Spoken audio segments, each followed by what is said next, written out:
So you guys have registered for our, do you guys see my slideshow here? Yeah, okay. I will. So this is Spring into Pruning. Tough love for gardens. I had to add that because Catherine was brilliant for saying tough love, because I'm sure just like any of you, it's probably not easy to start pruning and doing it in a way that we want to sustain our environment as well, right? And this is what we're going to learn about today. So I'm Louise. I am the founder of the Seed Library. We are already 5 years in.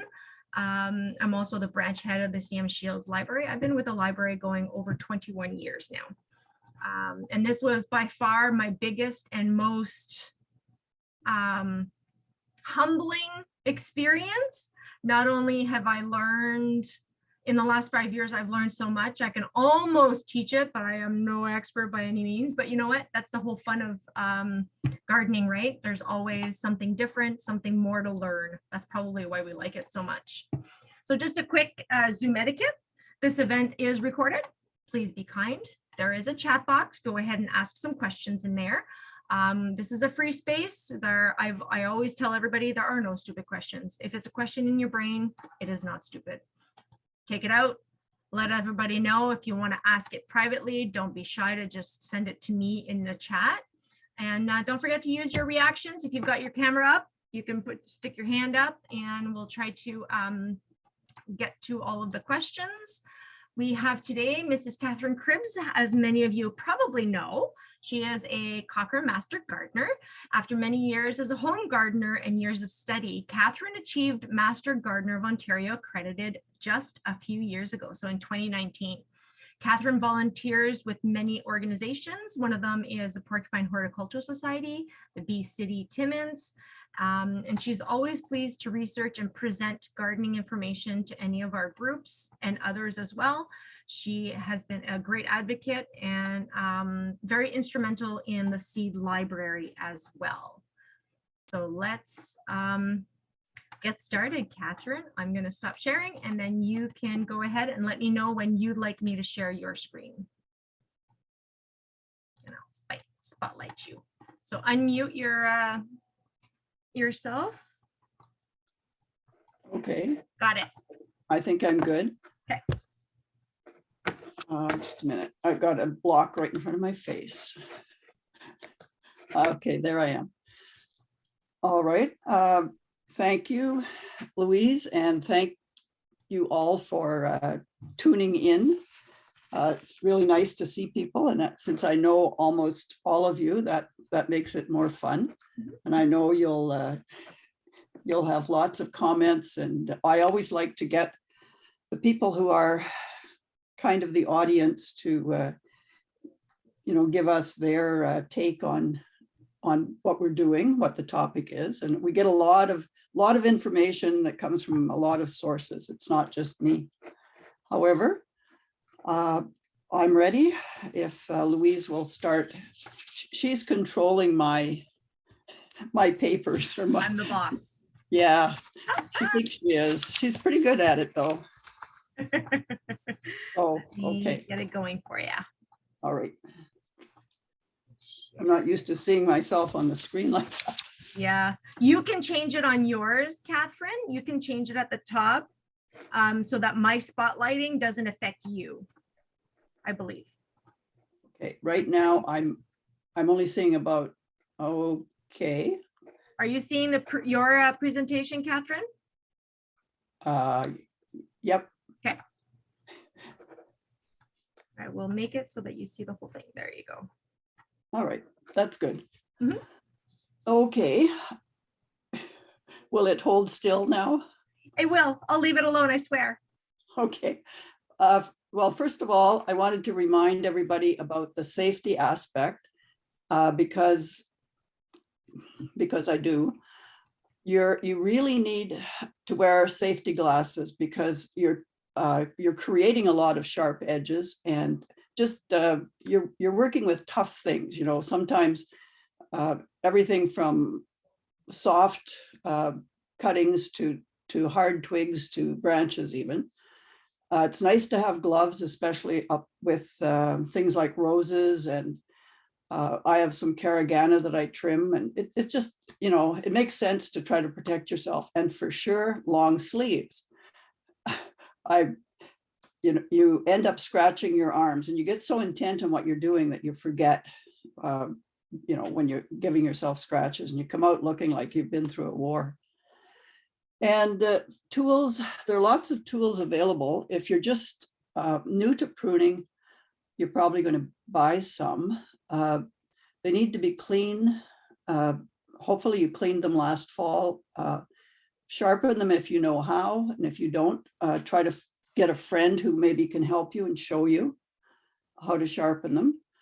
And preferably rust-free, so that you're not cutting across a live stem and leaving rust behind. So I just found a few. I can't get at my own.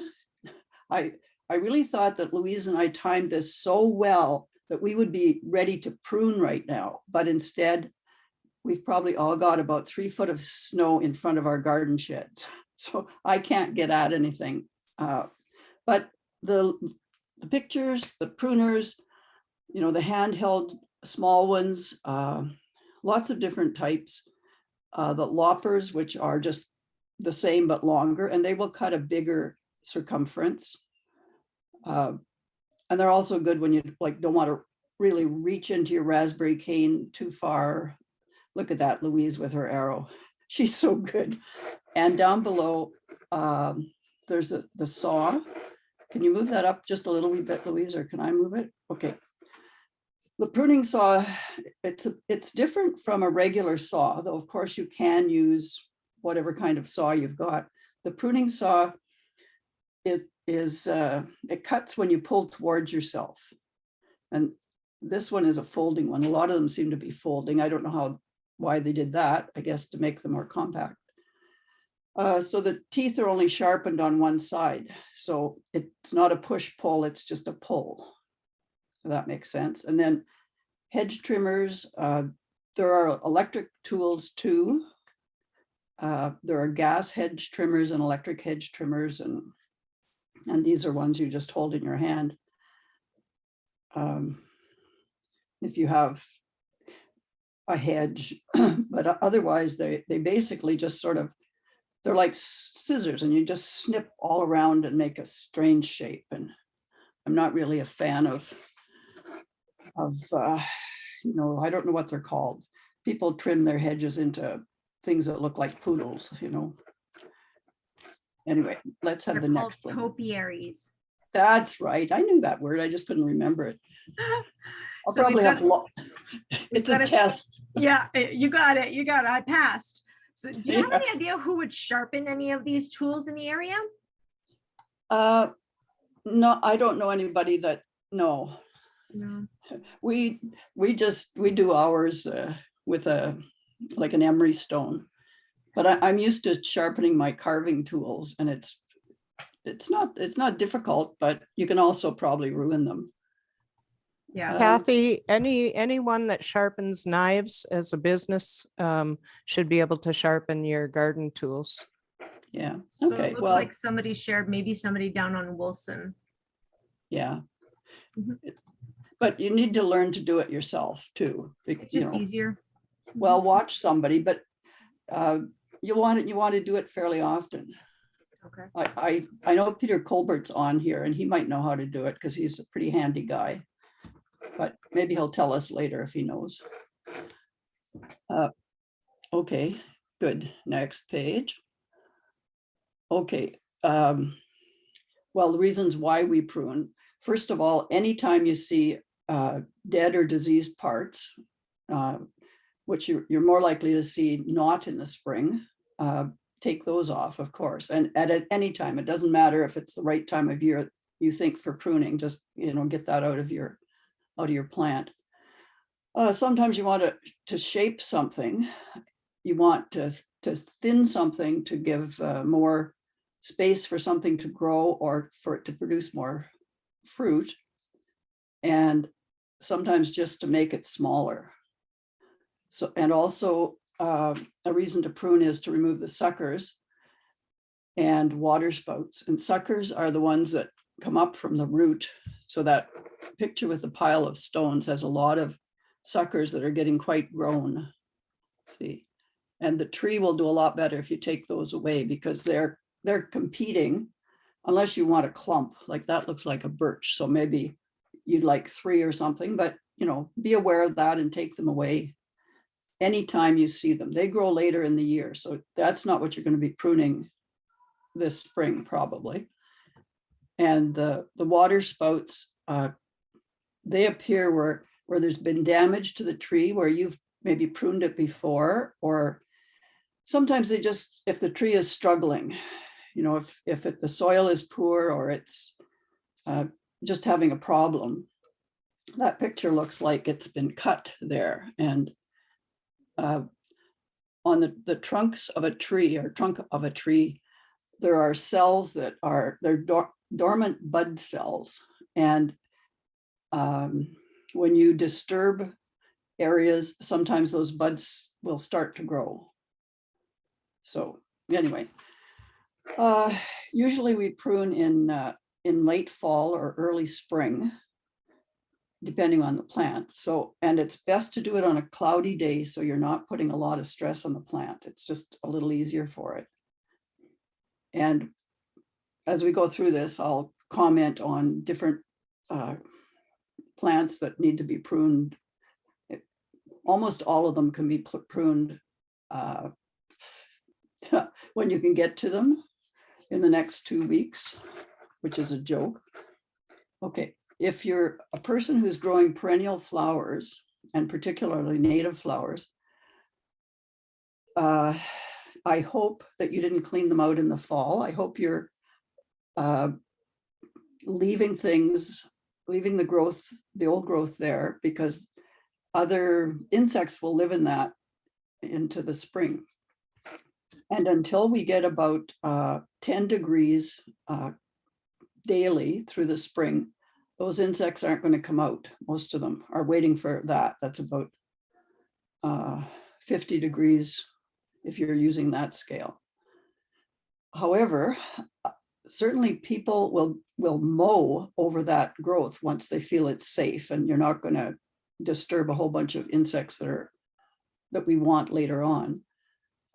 And that might seem like an odd idea to you, but if your garden is up and down, I wouldn't say mow it, but use a weed whacker to cut those down, and then leave this isn't exactly pruning, but it is pruning.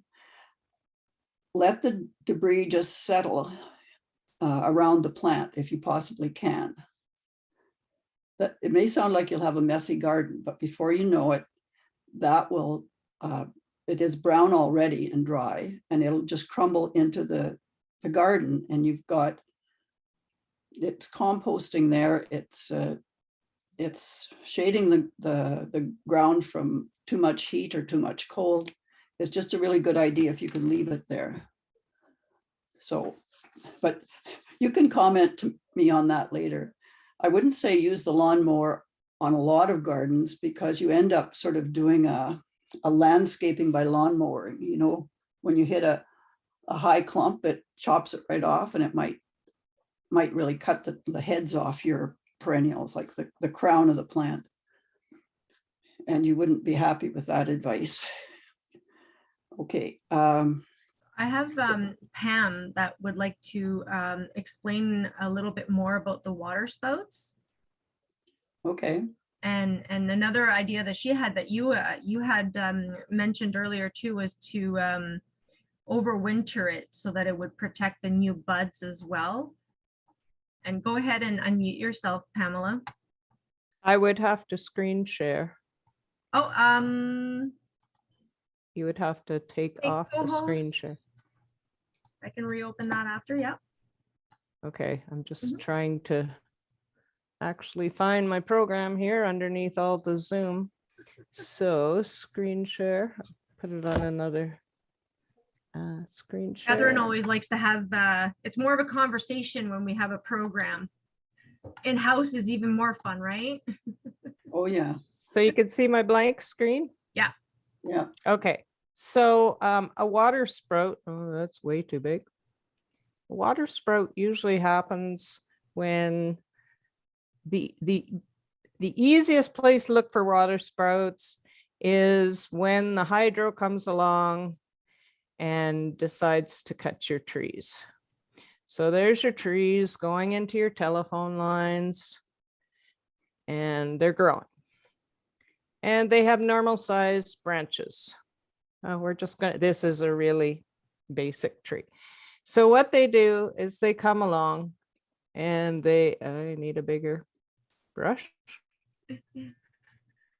They take off everything, and right below, I should use a white brush, excuse me. Brush. They take everything off way below the hydro lines. Okay, everybody's seen that in town. They do it because it's a safety risk. If you complain to hydro, there's no point because it is a safety risk. Oops. They actually, if your wet branches touch the hydro lines, it will blow your, what are they called on the street? The converters at the house. Okay, so there's the hydro line above, except my brush has to be bigger. All right, okay, the hydro line's up there. Now, I didn't get out wasn't expecting to do this yet. Okay, try again. Okay, so a water sprout.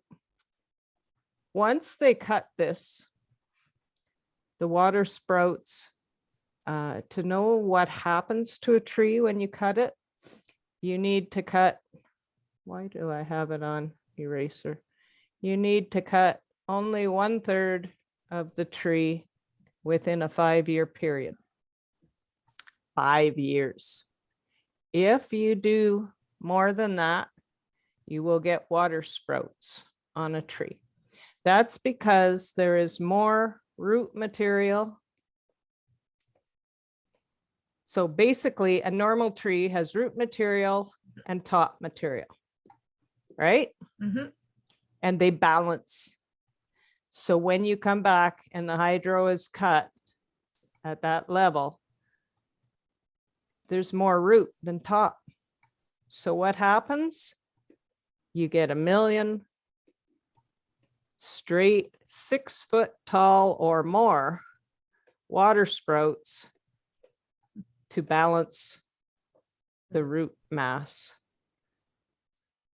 And so it takes time. It takes 3 years for, if you cut it back a little bit at a time and a little bit at a time. So it's better for you to do it than the hydro. If you do it a little at a time, then the roots will gradually adapt and not force. So as long as you're doing less than the 1/3 over a 3 to 5 year period, you won't have that happen. Okay. Okay, perfect. Okay. Thank you for that. And then we'll go back to right here. Alrighty. Okay. This was Thanks. the next session, right? Yeah. Yeah. But I need the top of it, like not the top, but okay, that's good. I just didn't want to know if I was missing any. Okay. Well, again, we might as well concentrate on spring. If you have a hedge, it's and you didn't trim it in the fall, you can certainly trim it shortly. The most common around here, probably Caragana, maybe some boxwood. Roses, generally roses don't get trimmed into a formal hedge, though they might. But I put some pictures there, and you can go for a very rigid formal hedge if you wish. You can go for an informal one where you just cut some of the longer branches each year. You probably do want to trim your hedge, because otherwise it's going to be, it'll grow really tall. Caragana, which I see lots of hedges of that, can get, way beyond being a hedge. A thing to watch for is that you taper it in towards the top. These have flat, this showing flat tops, and actually a little rounded top is better than a flat one, because of it's just easier with the light hitting it. It doesn't get this really hot center.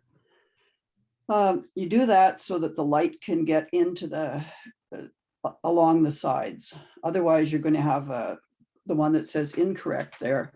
You're going to have a lot of bare branches at the bottom because the light isn't getting into that part.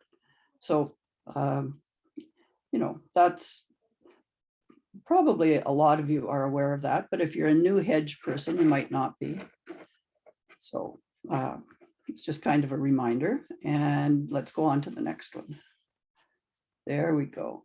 These are some shrubby types of bushes that you can also trim in the spring, but some of them bloom on their last year's growth. So if you trim those, you're cutting off the flowers, right? The lilacs, the forsythia, and some hydrangeas, not all hydrangeas. I have some, and they bloom on, I cut them right down to the ground shortly this spring. I will, and they grow up their stems and they just bloom like crazy. But you'll have to check if you have a hydrangea. You need to know what type it is, and you need to look online, and you'll find out. And if I know you can all look online because you're all here, and if you're going to trim the 3 that I'm showing, you wait till after they've bloomed to trim them. And the forsythia grows up in that, like a big bunch of stems from the center at the ground. So if you're going to trim some of those long stems, you follow that stem right back to the base, ground level, and cut it there. And that's when you need your glasses, because you're going to get all those sticks in your eyes when you're leaning over trying to do it. So anyway, but others, I'll talk more about it later, like doing the other ones. I'm just trying to differentiate. Yeah, okay, go ahead. A little bit more. Now, those are my apple trees. And last year, those trees had made about 50 feet, which is just insane.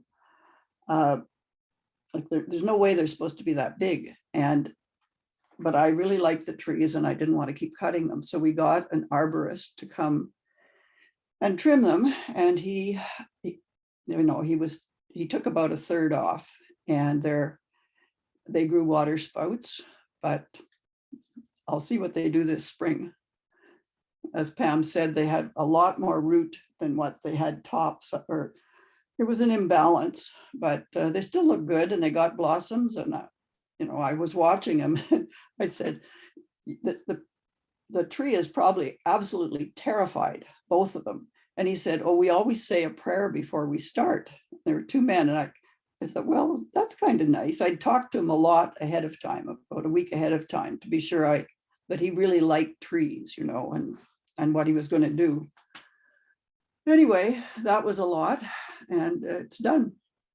So I guess we'll have to see. Right now, those trees still have about 4 feet of snow around them, and that's what they've got in this picture too. It's quite amazing. So anyway, fruit trees can certainly be trimmed at this time of year, but I wouldn't go that far. Not more than 1/3, and then you don't want to do that year after year. And of course, you don't trim the birch and the maple because their sap is running now, in fact. Okay, let's go along a little bit further. Now, you can trim evergreens, which maybe you don't think of doing. If you have cedar, well, that's another hedge, so they get often trimmed. The thing to watch is, and these are both native trees, all right? The the spruce, it happens to be a blue spruce, but we have lots of spruce. Only cut the live growth, like particularly if you cut down at the base and you cut back to where the branch is not having live growth, where it looks dead, that part won't regrow. So don't cut back to that. And anytime you want to trim an evergreen, I wish I could reach out there and do it. But when you see the new buds coming, you can pinch those off easily. But on that where Louise has that rolling around, you can cut quite a ways back. Sorry, I'm losing my voice. Isn't that amazing? You can cut quite a bit off the cedar, but just don't go into the dead growth. You know what I mean? But for things like the spruce, you can just pinch off, and some people like to chew them, which I'm not that fond of them. I've tried tasting them, but those little soft buds, when they're just kind of, they look like little cones themselves, not real cones. Would you like me to show that, Kathy? Just do a quick little drawing? No, I No, think don't it's so. okay. I do know Okay, that they spruce understand that. tips are good for your health as well. You can make a tea out of it. You can make balms. If we were doing this in person, except of course those little tips haven't even, they're not really started yet. We can have a tea party, a spruce tea party. That would be nice. Yeah. One day, Well, one day.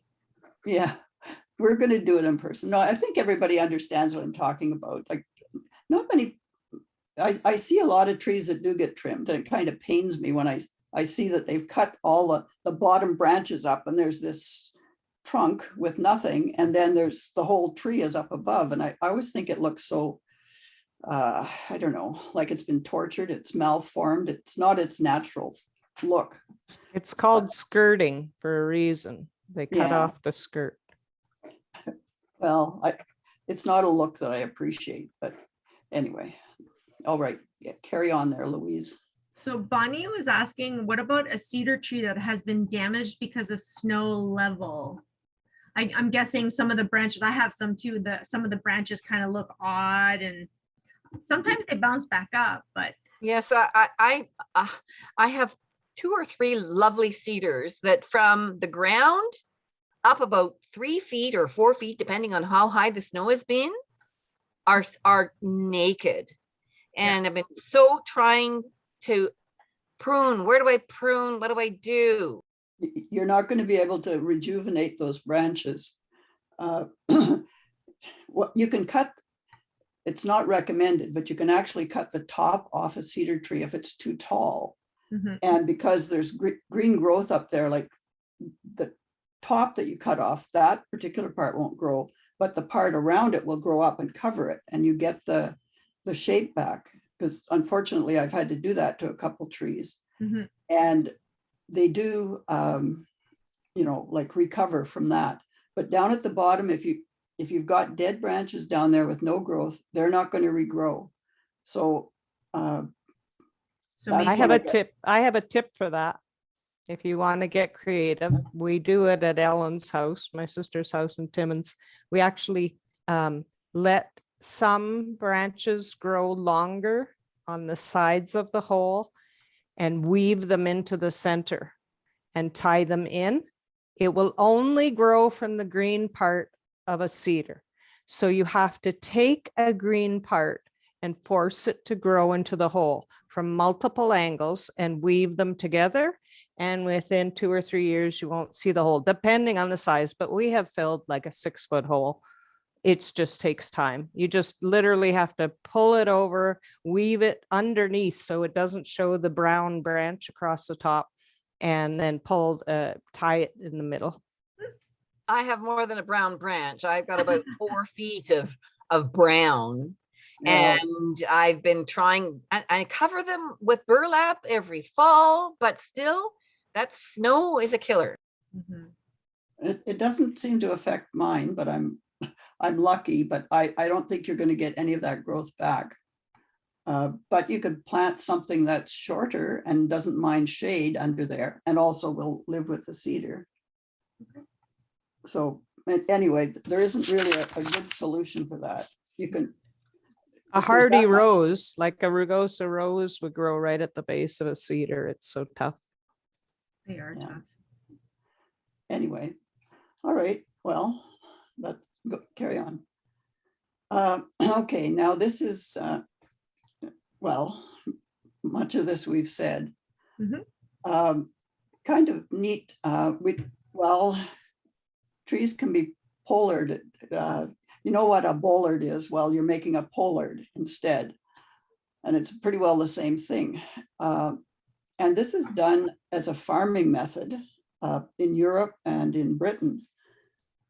And because they want a lot of fresh growth, and sometimes it's to feed animals, or it's to, you know, just produce more wood for whatever reason. And they cut the top off. But I see it happening with people do it here a lot with Manitoba maples. In South Porcupine, if you drive down the main street, you see quite a few people have done this to their trees. They're reducing the height, and then the tree grows all those suckers out from the where you've cut it.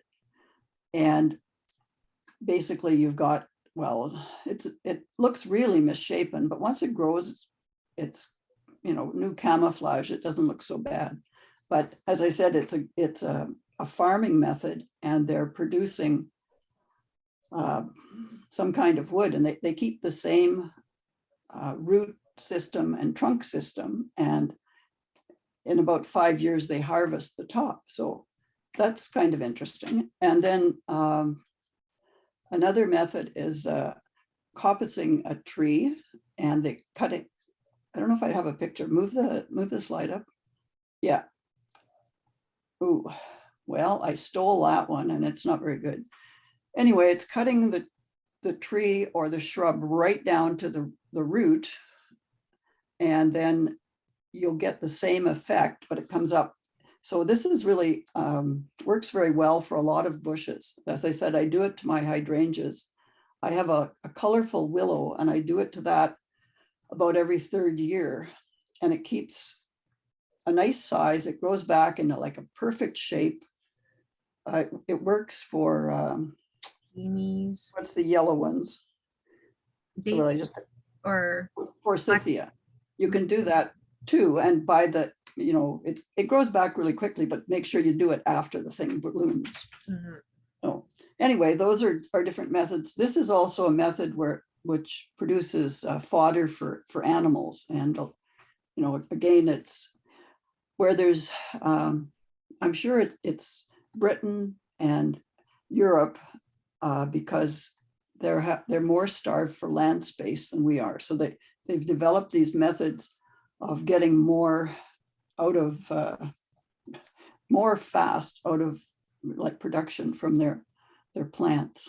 So, you know, if you're going to use the part that's grown by feeding it to something or selling it as, you know, flowers, anyhow, it's sort of interesting. It's not really something that we do commercially that I know of, but we could. It won't work for that, you know, your cedar though. No. Well, it would be nice if it would.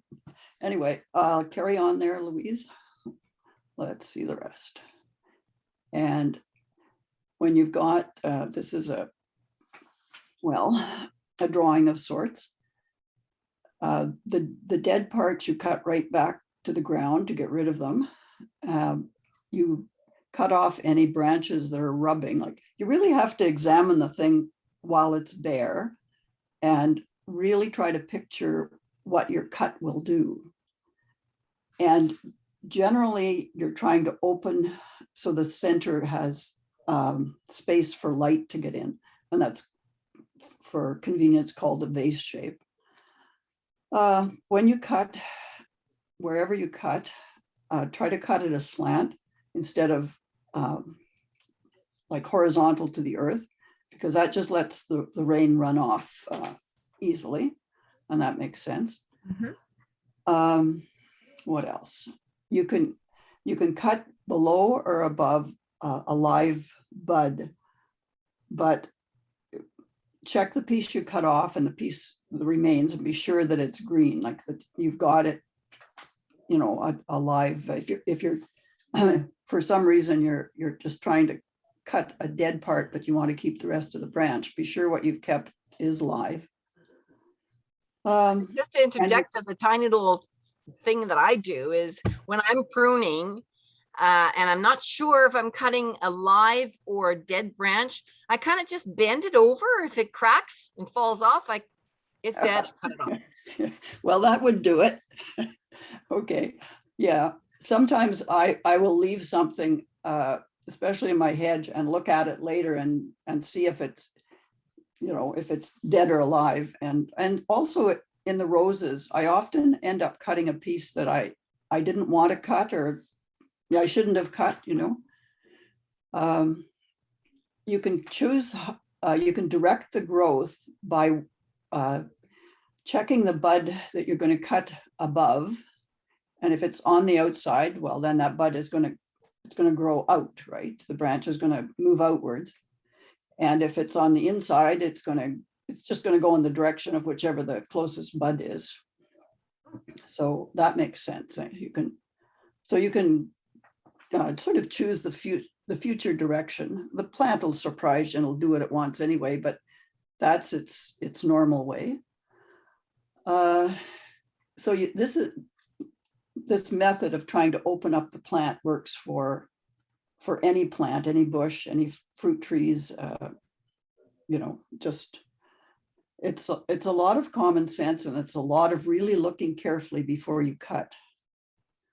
And if you want to keep the size of, say, an apple tree low, you've got to look each year and pick a few of the major ones, like that one that has a white top, and that's, yeah.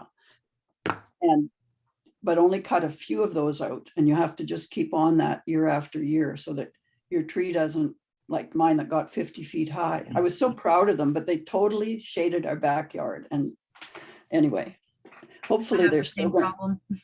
Yeah, but Catherine, did you have bears? Cut it down. What's that, Bonnie? I was wondering if she had bears. yes. But they're just small apples. We have a pear tree in the front, and we had two of them, and the bear, of course, totally destroyed the tree the first year it had a good crop. So, but we're on a corner lot, and there's an empty space beside us and between us and the lake. So the bears, they come all right, but they don't really bother the neighbors or whatever. We have a great picture of the bears walking through my rhubarb taken by a neighbor, but we didn't even see them there. Anyway, yeah, it's hard to grow fruit trees here and not be bothered by bears. You really, it's impossible, I think. And even in town, because we know the bears come into town, but I've had good apple trees, and eventually the bears come and tear the tree apart, which is sort of sad. It is sad, you know, like you try to rescue the tree, but the bear, he just has no sense. He climbs up in the tree and the branches come down, and so does the bear, but he's probably happy on the ground with the branch. And eventually, like in a season, they can just destroy a tree. They don't know their own power. Okay, a little bit more at the bottom there, Louise. And okay, the famous 3-cut method. And I think this one makes great sense. You make your first cut under the branch, because if you don't, when you cut, the weight of the branch is it's going to break off before you're ready, and it's going to pull the bark down the tree. We all know that, eh? So just cut underneath. Then the second cut out there, you cut the branch off. And for your third cut, you're going back close to that collar. You know that there's that thick part around the branch, and that's sort of the healing cells. So it's like when we develop a scab, those cells will grow and they'll almost cover in the part that's been cut, like the oval that's cut up, exposed there. And you don't need to paint it or do anything to it, nature will look after it. So that's, I think most people are, don't paint anything on them anyway, but you can see the angle. You want to be close. You don't want to cut into that collar because that's nature's healing. It's like a bandage that's going to grow. I have a little addition here.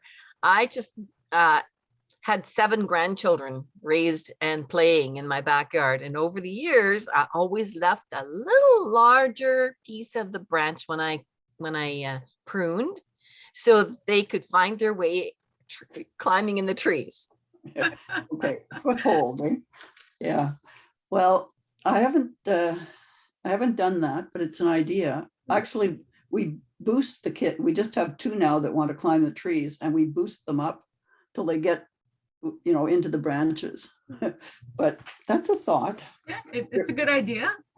Get Yeah. the kid, or you can always use those spots to put a bird feeder or something too. Or Well, Yes, they loved it. They totally loved it. And once they all grew up, and they're all grown up now, I did trim down a little bit better. So the trees Yeah. looked nicer and they were all good. yeah, you have to kind of keep an eye on it that, because it's not going to heal over the same way. It's going to just dry out. And that, might be a spot for disease to get in, but, obviously it worked for you. And, I think it probably would work. I haven't done it, but anyway, okay, carry on. All right, we're almost there. Vines. Lots of people have Virginia creeper. Interestingly enough, when I was looking around at it, it's become invasive in Southern Ontario. It's done so well. Anything that does really well and gets in our way and annoys us, we tend to call invasive.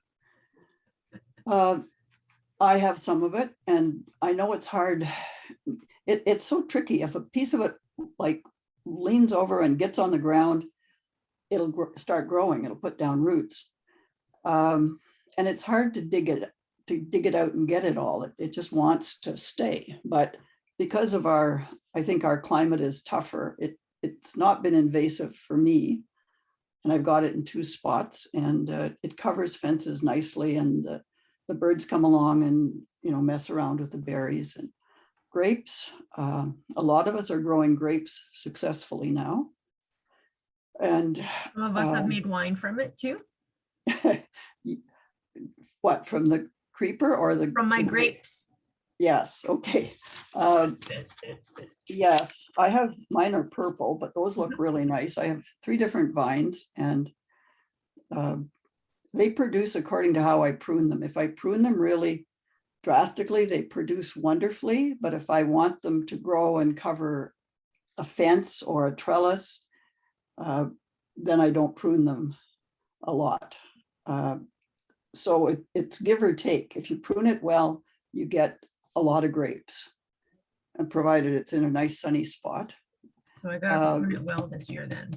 Yeah, go down to the bottom of the page, and these are grapes. 1 minute, Catherine. You were. What about hops? Is that something that you would prune to the ground, or is Yes. it more like a tree? Yeah. Yep, prune it down. That's one that's invasive in the south as well, but it grows nicely here, and it's not invading us. The So- library has some. Yeah, you mean seeds? Yes. Yeah, okay. Yeah, the ones that you brought in. It's a hard one to get rid of once you've got it going too, but people in Matheson are growing hops for the Full Beard Brewery. Mhm. A lady I know out there has got a lot of them going, and so she's got a business going with them, and she grows them up really tall, like up. It's almost like they're growing. She's got strings between, or actually they're wires between tall posts, and then from the cross wire, the wires go down to the hops, and they crawl up those vines. So she gets like a thin wall of them, and then the hops are like little, kind of like pine cones. Anyway, back to the grape. They can grow 20 feet in 1 year from the ground. Yeah, but I don't have them now, but I had them at our other house. Mhm. And I cut them totally to the ground every year, and they would come up and cover my garden shed entirely. And they can grow about 2 feet in a day. It's Oh, just wow. amazing. Yeah, if we go away for 3 days, we'd come back and we'd have to cut our way through the doorway. But it was kind of fun. And they have a distinctive smell that's sort of kind of nice, soury if you like it, and or awful if you don't like it. Anyway, if you start a grape and you want to be like a, a vintner, you're supposed to do, well, first of all, you've got this little skinny stick, which you try to get to grow straight up and, tie it to a post or something. And if you're putting a post in with something, you do that when you know where the roots are. So you put the post in when you're planting. You don't stab it into the ground through the roots later. You know what I mean? Mhm. Put it in the post hole. So the picture that you're seeing is sort of like maybe the second year, and you're trying to keep horizontal runners.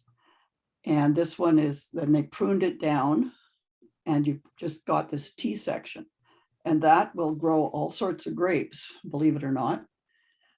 And then the following year, you'd let it have a second T, like the third picture. And that mine don't look like that at all. I've got like at least half a dozen trunks coming out of the root now.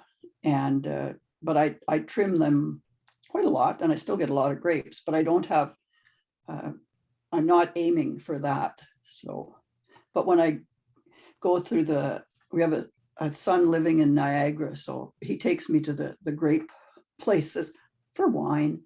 And I look at very carefully how they do this, and they're ruthless in their trimming, and they get lots and lots of grapes. So, depending on what you want, you can decide how you're going to trim or not trim. I like kind of a balance. I like some grapes, and the birds usually get my grapes anyway, because I don't notice. Yeah. Yeah, suddenly you realize there's a flock of birds in your grapevine. Yeah. And they're happy and you're not.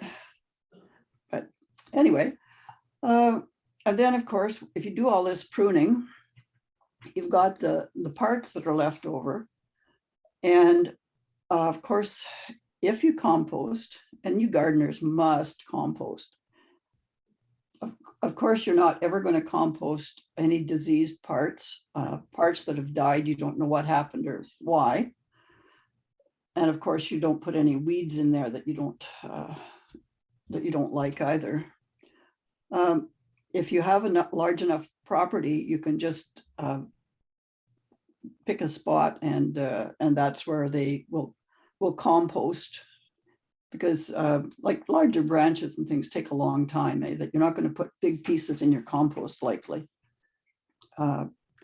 If you've got a bush lot. If you're a city person, this is harder to get rid of.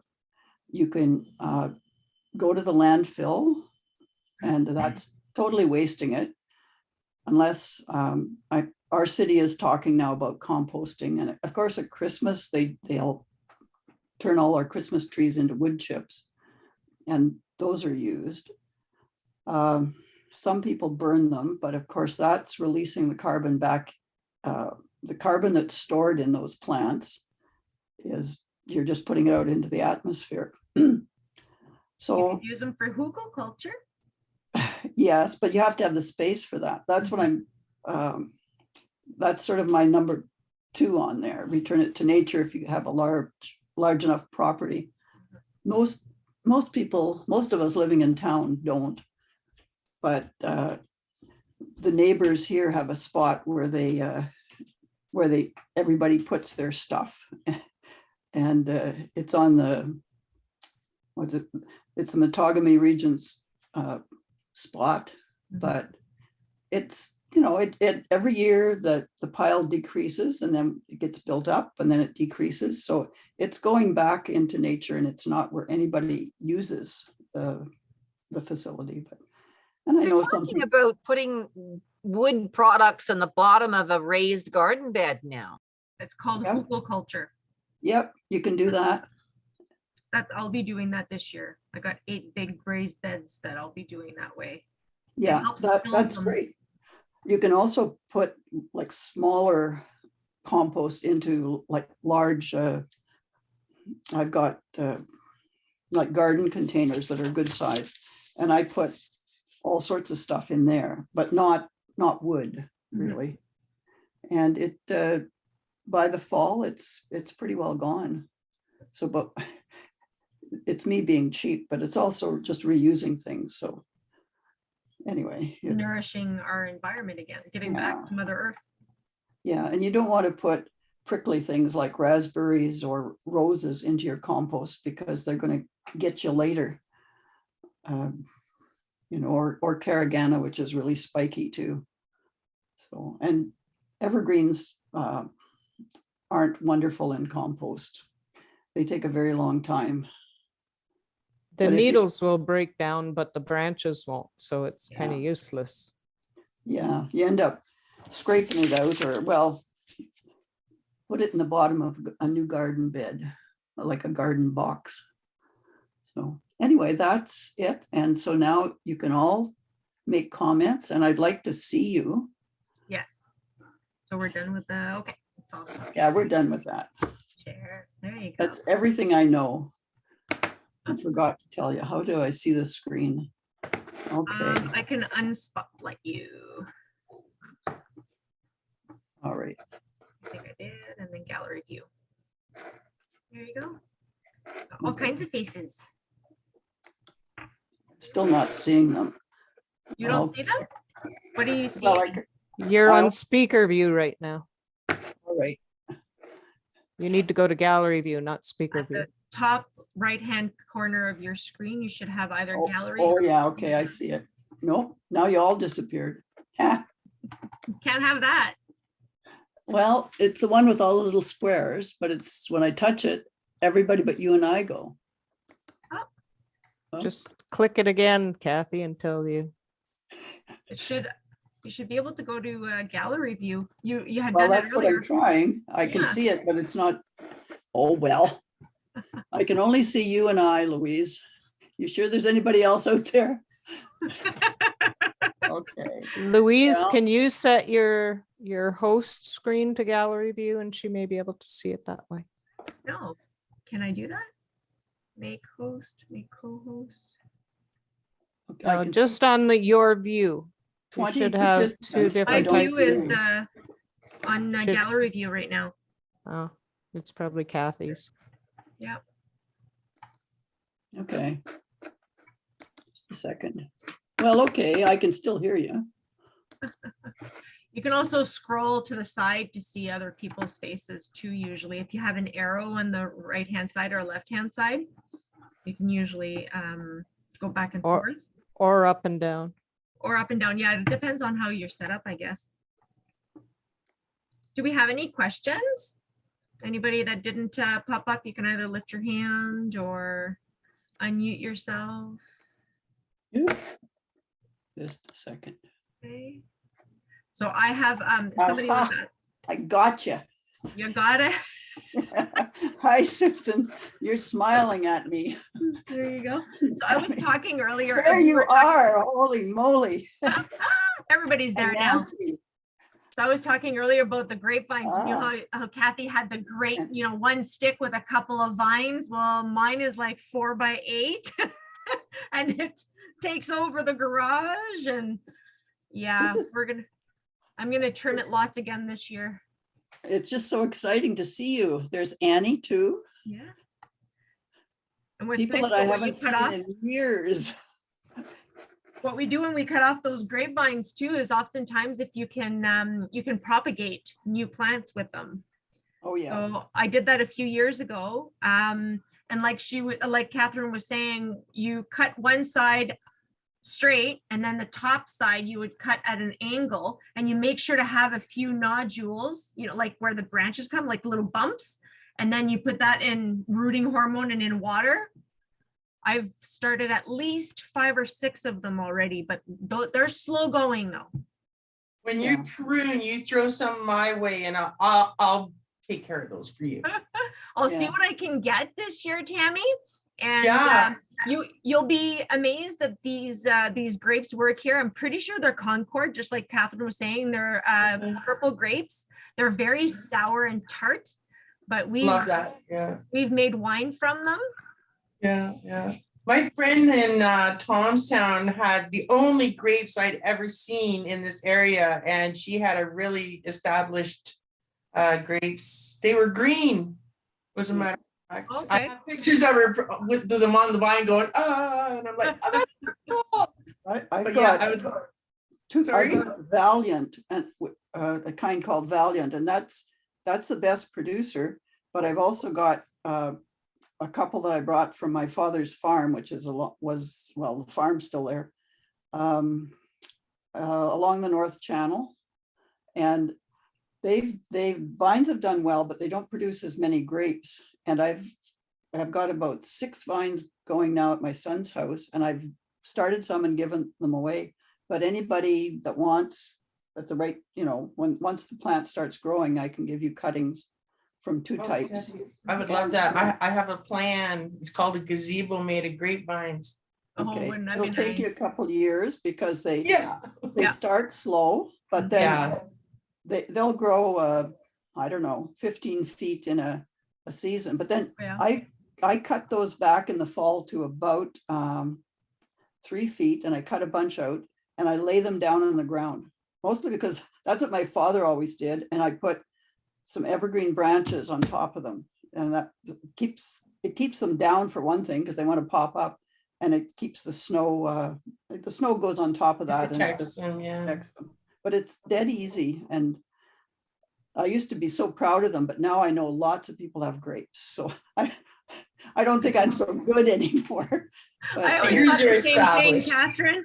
Ours comes from my mother-in-law got it from a gentleman in South Porcupine or Porcupine. So Yeah. it's just kind of funny It's to. the great Italian connection. Mr. Mhm. Cattarello had a bunch of them. That's probably and- him, you know. Yeah. Yeah. Well, And if you get a plant from another gardener in Northern Ontario, it will grow. If you buy it from a box store, probably it won't grow because it's Yes. not tempered to our climate. I yeah. agree with that totally. And that's also true of the seeds, like in our seed library, we've got so many that have been given by people that are have grown them things in their own garden. So those are genetically changed now to belong here. And from reading, it says, if you're buying like any seeds that I've bought, I've got from the Manitoulin. They've got a nice supply there. But it takes about 3 years of that plant growing in your locale till it really adapts. And if you can keep it alive and reproducing that long. So like it's What if you- generations. Sorry to cut you off. What if you trick the seed? My mom and grandma used to throw seeds in the freezer or the fridge to trick them into the No, top. it's not, no, it isn't that. No way. It's not the same. That's No. that's for any seed that needed to be to overwinter, like rhubarb. What else would what is that The word? hedges Kathy was talking about. I can never remember the name. The ones with the little yellow. I call them bump Organo. bushes because thank you, because the bees are always in them. But yeah, grandma would do, and I thought, well, that would work. Tricky. No, a lot of our perennials that are native have to be, oh God, what's the word? What's the When they're- word? Starts with an R. Ratified? No. No, they have to be kept in the cold, stratified. Stratification. Because that's what happens in nature. So in fact, if you just let the seeds in the ground in the fall, and most of them don't need covering. They would only be covered by little bits of debris that would come down on them. And then in the spring, that happens around a lot of your perennials anyway. So That's what happens in so nature. So that's what Tammy, that they were doing. They were tricking their Yeah. perennial plant seeds from the fall. If you wanted to make them start now, you would throw them in the freezer or in the fridge with a wet towel or something so that you can plant them this year. That makes sense, because as a little kid, I was sent out in the hedge to get all the brown seeds before they popped. I got a penny a freaking pod, man. I'm in. Yeah. Yeah, I got hordes of them, and that was the thing. We had to put them all in the fridge, do the thing, and then whatever it was. I've got 5 bags in the fridge right now. Ah, And the milkweed that grows in Timmins is tougher than the milkweed you're going to buy online anywhere or from the, Seed library has a whole bunch that might not be all in the inventory quite yet, but yes, we have lots. I'm still gotta get those envelopes going. Do you have a We have a question, lot. Diane? Check that out. Mark good? Jerome, who was here, gave us a lot of those seeds, Mhm. and they all needed stratifying. And but if you don't, they'll grow in year later. If you don't realize that, and you Yeah. try planting some seeds and nothing comes up, well, wait a year, and they'll come the next year. Oh yeah, That's sunflowers have done that to me. Oh yeah, surprise. Right. Where'd you go, Susan? I lost you. Yeah. Oh, she must have been saying bye. Okay, so I'm Yes. gonna share my screen one more time just to show you guys. And then I'll stop the recording. Then we can still chat though. Oh. I don't think we're worth recording right now. Well, we are, but Where am I here? I Okay, see so Janet too. we've got some programming coming up. We have Introduction to Food Forest coming up on April 28th. So it'll be in the afternoon, that one at 2:30. It'll be recorded as well. We also have the invasive versus native plants. This session will be with Catherine again. It's just to show you guys, same thing, register from our website. I didn't want to send you guys all of this information just yet, but the next 2, they're only a week apart, so you'll probably get them close enough together, okay? Hopefully you guys can. What is Food Forest about? Is that like food from the forest? Is that basically what it is? Basically, a food forest is more of a manicured edible forest in your backyard. That's kind of what I thought, but yeah. It's incorporating edibles into your backyard or wherever you're I at. love that. But it's going to be great, absolutely. I think that's an awesome idea. And that one there is from Black River Foraging. She used to be in Matheson and now she's in town here. So she'll be Rachel will be doing that session. So that'll be so interesting. It will be awesome. So we have also the seed library. It's ready to go. Have a look on our website. You just go to the Timmins Public Library's website. There's a tab at the top that says seed library. Once you go in there, an application for seed library and putting in your order is used at the same place. There's an email there as well. All of the information, the inventory is there. If you have any questions, send it to that email there, or if you have my email, don't be shy. We also, since we're 5 years in and we've had such great success with not just our programming, but the seed library surrounding all of this programming and the seed library, we have now a seed logo contest. We have very, very many individuals in our community that are super talented. I've received 3, and I am so lucky I'm not choosing, because there's no way I could choose. So keep them coming in. If you're a designer, if you create stamps, however you create, painting, whatever not, we'll try to make it work. And at the end of the month is the deadline, and then at the beginning of May, I'm going to post all of these on our Facebook page, and the one that gets the most likes will become our new logo, and I'll create a branding around it. So that's really exciting. Yep, that's good. So we also have other resources at the library. So some of them are books physical in the collection on our shelves, but we also have what's called Hoopla, and I didn't put it here, but Libby as well. So these are 2 places that we have ebooks and e-audio. sometimes you just want to listen to something on your way to work or on your walk. These are really great places to find those that kind of content. And Hoopla has I don't know. movies as well. What's Hoopla that? has movies. Hoopla And has music. movies and British TV and all kinds of Music. things. Yeah, you are limited to how many things you can check out Yeah. per month, but 7, it's I well think. worth it. It's 8. 8. I think. So borrow, grow, harvest, and share is our motto at the library. I will stop sharing and I will Okay. stop recording. Okay.